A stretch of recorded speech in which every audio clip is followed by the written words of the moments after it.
Ang mabuting balita po ng Panginoon ayon kay San Marcos. Papuri sa iyo, Panginoon. Noong panahong iyon, tinawag ni Jesus ang 12 at sinugong dala-dalawa. Binigyan niya sila ng kapangyarihang magpalaya sa masamang espiritu at pinagbilinan. Sa inyong paglalakbay, huwag kayong magdala ng anuman maliban sa tungkod. Ni pagkain, balutan, salapi sa inyong lukbutan o bihisan ay huwag kayong magdala. Ngunit magsuot kayo ng panyapak. Sinabi rin niya sa kanila, at sa alinmang tahanang inyong tuluyan, manatili kayo roon hanggang sa pag-alis ninyo sa bayang iyon. Kung ayaw kayong tanggapin o pakinggan sa isang dako, umalis kayo roon at ipagpag ninyo ang alikabok ng inyong mga paa bilang babala sa mga taga roon. Kaya tumayo ang 12 at nangaral sa mga tao na pagsiyan talikdan ang kanilang mga kasalanan. Pinalaya sila ang maraming demonyo sa mga inaalihan nito. Pinahiran nila langis at pinagaling ang maraming may sakit. Mga kapatid, ang mabuting balita po ng ating Panginoon. Pinupuri ka namin, Panginoong Hesukristo. Ang isa na katotohanan na ayaw nating pag-usapan ay ang katotohanan ng kamatayan. Kahit sa biruan, ayaw, ay change the topic naman. Huwag naman ganyan. Sabay tingin tayo kung saan tayo may mapupukpok o may makakatok tayo ng 3 pesang kahoy. Para bang sinasabi natin, huwag sanang mangyari. Gayong alam naman natin, kaya nga katotohanan, ito'y totoo. Pwedeng mangyari anytime, anywhere, and to anyone. Okay, Father, alam ko yan. Pero wag muna sa akin, sa iba muna. Ayan tayo Parang yung mag-asawa na laging nag-aaway. Sa araw-araw, lagi talagang nagbabangayan. Kaya hirap na rin sila, pati ang mga anak nila kahit malalaki na. So, itong babae, nagdasal sa Panginoon, Panginoon, lagi kami nag-aaway mag-asawa. Alam ko, nasasaktan ka na. Pero kahit anong gawin namin, ganun pa rin. Nag-aaway pa rin kami, Panginoon. Sa palagay ko, isa na lang ang pwedeng makalutas ng problemang ito, kamatayan. Kailangang may mamatayo sa amin para hindi na kami mag-away. Panginoon, sige na, kunin mo na ang isa sa amin. Wag muna ako. Kasi ako naman itong nagdarasal sa iyo. Naku, iba ka sabihin sa kanya ng Panginoon, pagsasabayin ko na kayo. At seriously, hindi nga ba't komportable tayong pag-usapan ang kamatayan, basta hindi tayo o yung mga taong malapit sa atin ang pag-uusapan. Kaya nga po, nakakahanga. Si David sa ating unang pagbasang napakinggan, sapagkat sa harap ng kamatayan, kalmado lang. Hindi siya kinakabahan. Siya pa nga ang nagsabi sa kanyang anak na si Solomon na maging matapang. Hindi po natin po pwedeng sabing matanda na pwede nang harapin talaga ang kamatayan. Kasi nasa 70, 71 pa lang Paano natin nalaman? Sinasabi na siya maging hari sa banal na Biblia, siya ay 30. So naghari siya ng 40 years. Tapos, ayun nga po't mamamatay na. So nasa 70, 71. Bata pa yan. Pero itong mas matindi. Nung panahon niya, wala pa namang maliwanag na doktrina tungkol sa muling pagkabuhay. Alam natin na magkakaroon lamang ng mukha yan. Sabi nga ni San Pablo sa kanyang unang sulat sa mga taga-Korinto, 6:14, binuhay ng Diyos si Jesus at si Jesus ang siyang bubuhay sa atin sa kanyang kapangyarihan. Nagkaroon lamang ng mukha ang the resurrection sa pamamagitan ng muling pagkabuhay ng ating Panginoon. At hindi alam ni David yon. Tandaan po natin na si David ay ninuno ni Kristo. Si David ay nasa Old Testament. Si Kristo ay nasa New Testament. So wala pa talagang maliwanag na batayan ng muling pagkabuhay. So nandun syempre yung tanong sa isang mamamatay tulad ni David, paano na ako pag namatay ako? Saan ako mapupunta? Meron ba akong makakasama? Hindi nga ba't mas lala tayong kinakabahan kapag hindi natin alam kung ano ang ating patutunguhan? The fear of the unknown, sabi nga ng iba dyan. So ang tanong ko habang pinagninilayan ko ito, saan ang gagaling yung kanyang tapang? Kahit sa harap ng kamatayan. Until, I realize, oo nga pala, sa Psalm 23 verse 4, ang sabi ni David, ito yung matikas na matikas pa siya, hindi pa siya mamamatay nito. Ang sabi niya, even though I walk through the valley of the shadow of death, I fear no evil. For you, O God, are with me. Your rod and your staff comfort me.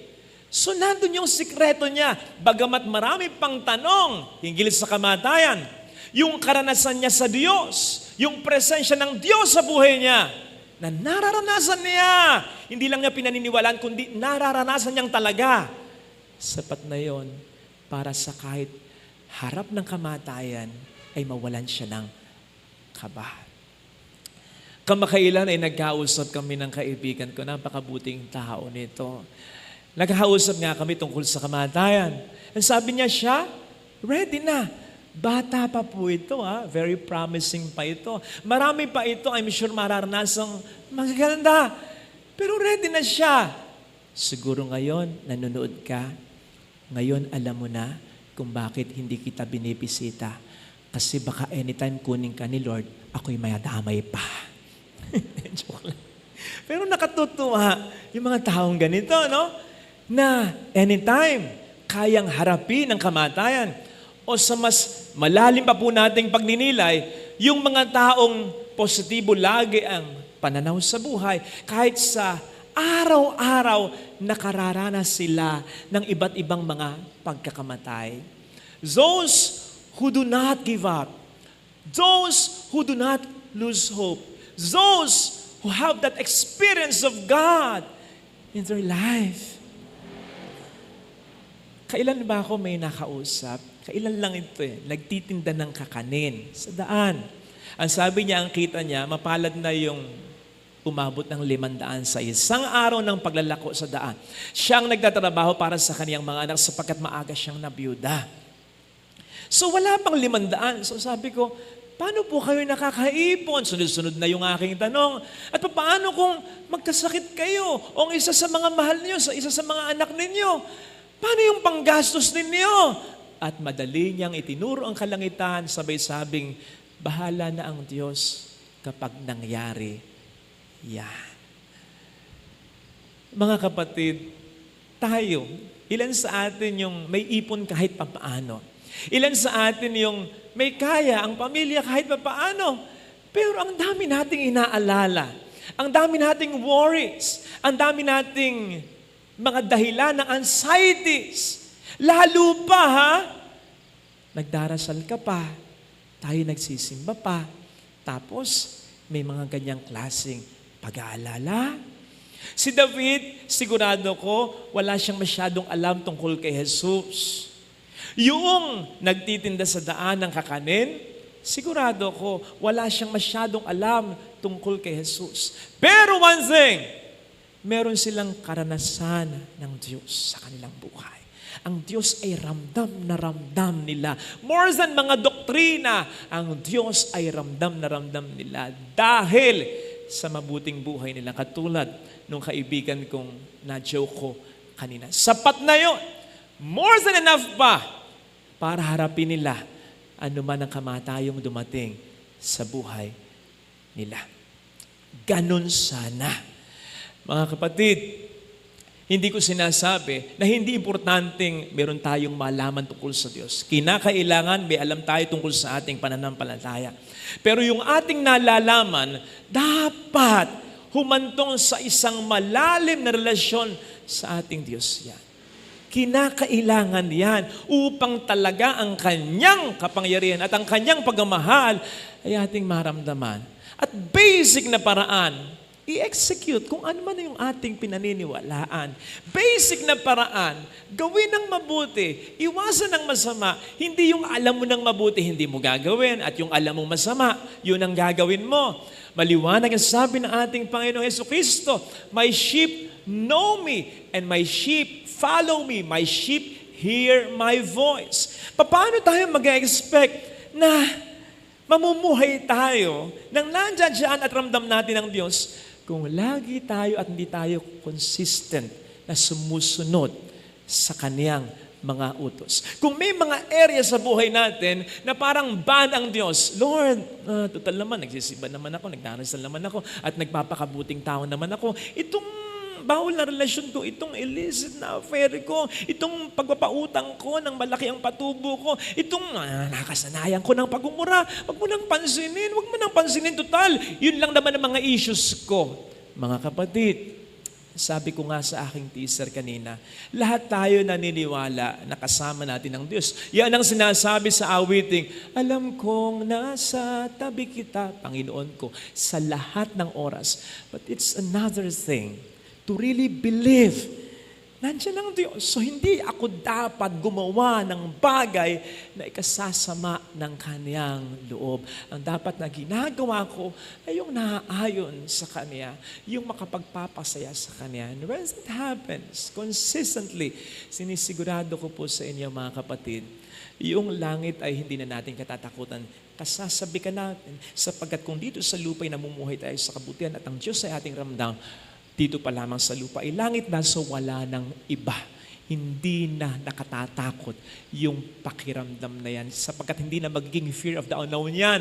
Alam natin na sa kabilang buhay, papakabila lamang tayo, pero ganun pa rin. Kung dito iramdam natin ang Diyos, doon ramdam pa rin natin at mas lalo pa nating mararamdaman. Sa gayon, ano man ang kamatayan na ating harapin, nandun ang pagiging kalmado, hindi tayo kakabahan.